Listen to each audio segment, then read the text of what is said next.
Максаты деген бул башынан негизи биздин жарандардын, Кыргыз Республикасынын жарандарынын юридикалык сабатсыздыгын жоюу болчу.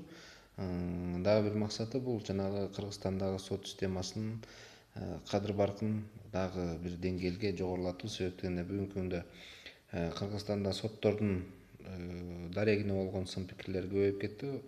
Ошол эле маалда сын пикирлердин дагы жүйөлүү жана жүйөлүү эмес жактары бар. Ошон үчүн кандайдыр бир деңгээлде ошол соттун кадыр баркын көтөрүп, элдердин юридикалык сабатсыздыгын жоюу жана сотко болгон мамилесин, көз карашын өзгөртүү болчу да эң биринчи максаты.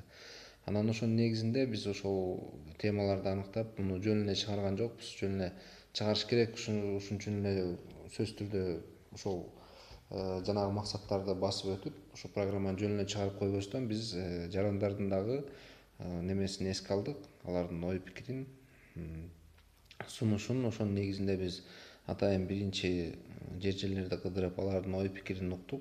Башка өлкөлөрдүн ушул сыяктуу берүүлөрүн көрсөтүп, аларга болгон көз караштарын алып, алардын сунуштарын, пикирлерин алып келип, кайра бул жактан биз ошонун негизинде концепцияны өзгөртүп, иштеп чыгып, анан ошонун негизинде бирди байкоо иретинде бир программанын сценарийин түзүп, анан тартып көрдүк. Анан тартып бүткөндөн кийин кайра элге бардык, 7 дубанды кыдырып, аларга көрсөтүп, мына кыргыз тилинде моундай кылсак болобу, сиздер кандай карайсыздар, ушунда кандай кемчиликтер бар деп көрсөткөнүбүздөн анан алар дагы бир сунуш пикирлерин айтышып, экинчи сунуш пикирде алар айтышты, жанагы жактоочулар менен судьянын кайсыл бир деңгээлде далилди келтиргенде, ошого шилтемеге келтиргенде кайсы бир кодексти же беренени же пунктун ошону мындай жазуу түрүндө чыгарып койсоңор бизге жакшы болот эле.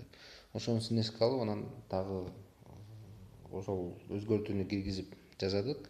Анан андан кийин биз темаларды болсо каяктан алдык? Теманы ошол элдердин өздөрүнөн сурадык. Бүгүнкү күндө эмне проблемалар бар, кайсы маселелерди көтөрсө болот дегенде, ушул биз тарткан 6 тема ошол элдин сунушунда бар болчу ичинде.